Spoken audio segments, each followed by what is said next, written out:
ځکه دوی ما وویل چې دا ابو سلول هماغه سړی و چې دا د بني مستلق په قبیله کې یو یعنی داسې یو معروفه سړی و. دا یهودي سخت یهودي و. یو دا بیا نو غوښتله چې دا اسلام بنسټ هغه ماتې کړي او یو رقم چې دوی ولیدله چې د اسلام دلته ډېر یعنې په ترقي کې شوی دی بیا دا غوښتله چې جنګ وکړي. دا یو څو کسه توړي کړو په نوم د سلول طرف یعنې پلویان. خو سره هغه هم بیا دا خبره چې ما یعنې وویل چې فیصله شلو. خو بیا هم دوی چې یعنی چال وی فریبیایی بیا د پلویان چې په یو طرف کې بیا د بابي سلول طرف و بل طرف بیا هم د محمد صلی الله علیه وسلم هغه لرلو کنه یو څه ربطامات لرلو. بیا محمد صلی الله علیه وسلم ته دوی ویروغله چې مونږ غواړو چې دا ابي سلول ته وبخي. بیا محمد صلی الله علیه وسلم صحیح قبلولو هم دوی سړی که په هغه وخت چې په جیل کې و یعنی بیا هم سر وټکولو چې څه نه سمځه محمد ته. یعنی دا رقم یو یعنی دغه نه غوښتل چې په عفا د محمد صلی الله علیه وسلم عفا لاندې شي او دا د خپل استکبار نه تاسې غوښتل دا سوره وایي چې رد کړه. الله وایي چې دا د استکبار نه دا رد کړه. دا د 15 آیت د منافقین ویو. د 16 آیت دا دی چې تاسو اوس یې باز بیا سواء علیهم استغفرت لهم ام لم تستغفر لهم لن يغفر الله لهم ان الله لا يهدي القوم الفاسقين. بیا هم په ماغه موضوع الله ادامه ورکوي وایي چې کچېرې ته دوی ته مغفرت وغواړي یا بخشش وکړي که ونه غواړي که وکړي که هر څه وکړي یو شان دی دوی ته کوم توپیر نه ارسي. الله دوی ته هیڅکله نه بخي او همداسې هدایت کړی دی. هدایت شوی دی همدا رقم چې په غلط لیار ته لاړ دي هماسې هدایت دی دوی. او هم آیت اتم آیت یا اوم آیت ساری دا غدا سیدی چې هم الذی یقولون لا تنفقوا على من عند رسول الله حتى ينفذوا ولله خزائن السماوات والأرض ولكن المنافقين لا يفقهون. دا آیت یو هم د یهودانو عمل اشاره کوي په عمل باندې اشاره کوي چې د مسلمانانو ترمنځ هسې خلق دی تر مسلمانانو ترمنځ هسې یعنی خلق یعنی یهودان دی چې نه غواړي چې څوک د اسلام نه هغه وکړي کمک وکړي خیرات وکړي او نورو څوک چې ښه رښتیا انصار و هغوی ته بیا په منځ کې چې ته ولې دوی سره یعنی د کمک کوي تاسې. خو ولی چې دا محمد صلی الله علیه وسلم چې دا اسلام بنسټ ته کېښود او ټولو ته جماعت منځ ته راغی او په دا کې یعنی لکه یو اتحادیه جوړ شوله او په دا اتحاد کې هر څوک یعنی څه چې خیر و خیرات لرل څه چې صدقات لرل څه همیشه لکه ممبرشپ غوندې په همدا اتحادیې بانک ته یا اکاونټ ته اچولو د لنه اکاونټ نه هر ورځ یو ښه یعنی دې ویښی وایي چې دا ښه صحیح هر چا ته مړۍ پخولو. خو دا صورت چې دوام وکړ دا یهودان دوی ته رش کنی کل او ویل چې والله دا باید سره رقم وکړو چې دا توقف کوي توقف وشي خو دا خبره دا و چې دا خلکو ته سړی باید وایي چې پیسې مه ورکوه ته خو بې عقل نه یې څه رقم دی خپل ورور خپل یعنی فامیل ته ورکوه دوی ته مه ورکوه اما دا نه پیږي چې د الله طرف هم دا رقم د مسلمانانو د محمد صلی الله علیه وسلم ته دا یو هسې یو پیرزویي دی د الله له طرفه دا داسې خلق داسې کوي خو یعنی اما نه پوهیږي چې الله خزاین د خزانه چې دی دا اتحادیه د اکاونت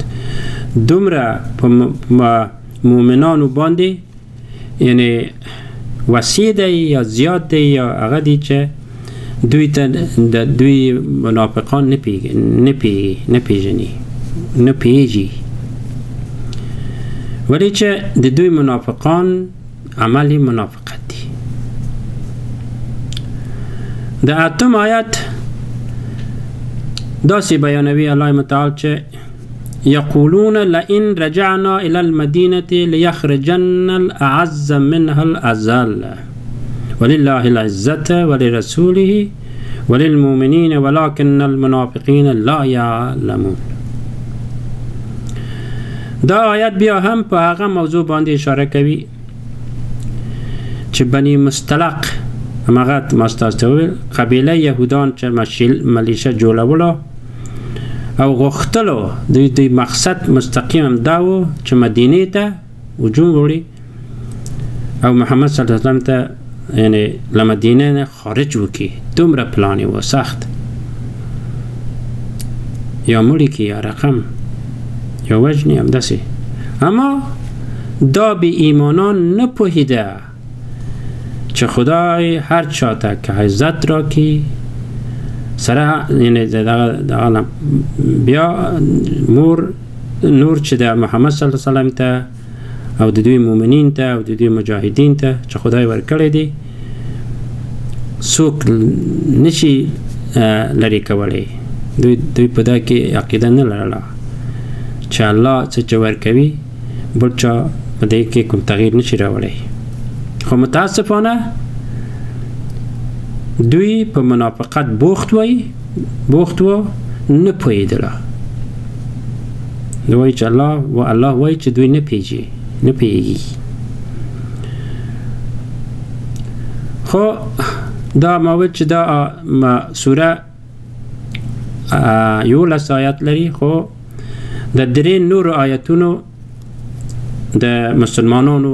د پاره خطاب کوي الله متعال چې پام وکوي چې تاسو دولت او تاسو کوچنیان او تاسو اولادو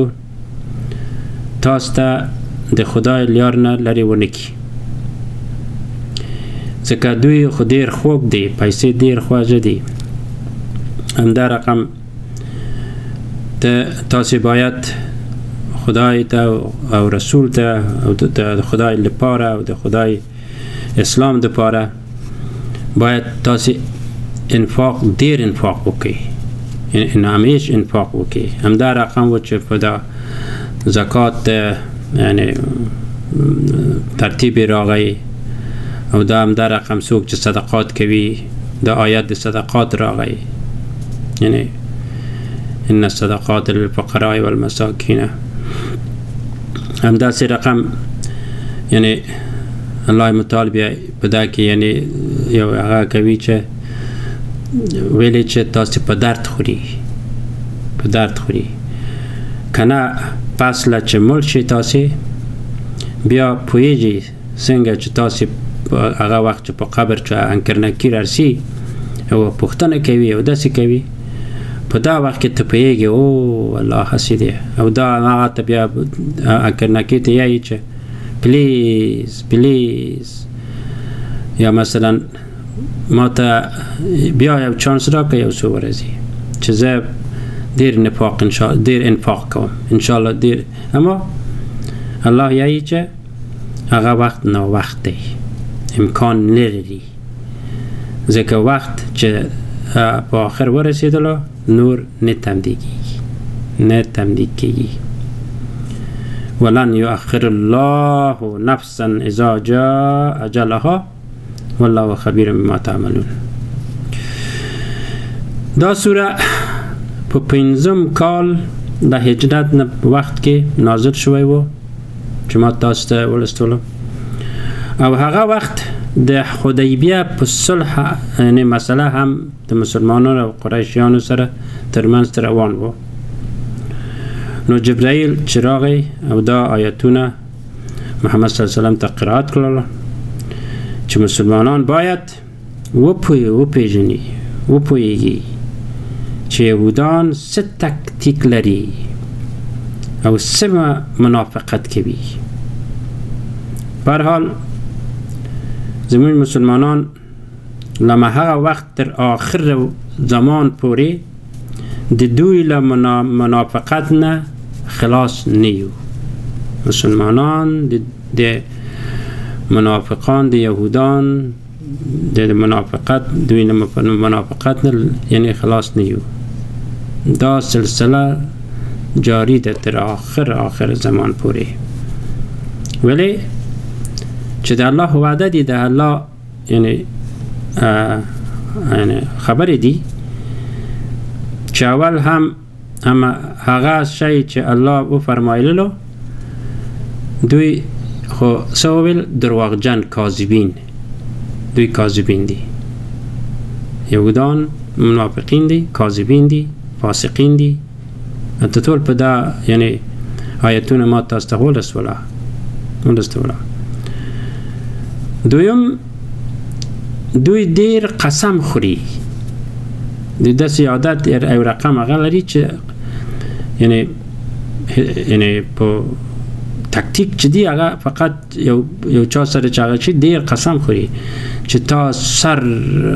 یعنی قسم دی تا اولاد تا ما دستی دی دې خاطره چې تا سره نږدې شي ډیر ټینګ ځان کوي او رفیق شي.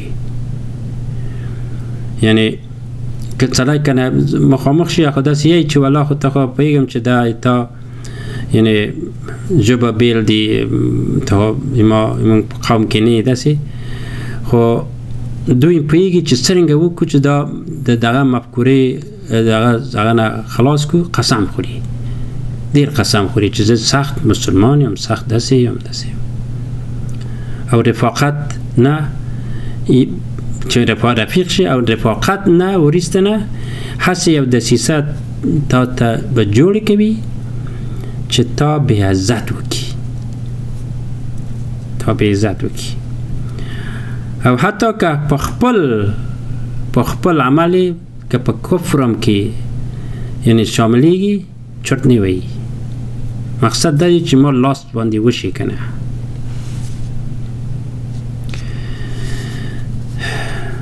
ما په یاد یو شی راغلی دی چې یو ښځه و ډېر هغه همدا رقم وویل چې باید چې یعنی لاس لاندې راشي لاس لاندې خو خیر هغه تیر شوله. خو دا بیا هم تاسو ته دلته فکر کوم چې یو 15 دقیقې تیر شوی دی. تاسو ته بیا هم زه یو وقفه به دیر کوم انشاءالله. پس له وقفې نه بیا انشاءالله تاسو ما سره وی چې ډېر ښه معلوماتی دی تاسو به ګټه نیسئ انشاءالله.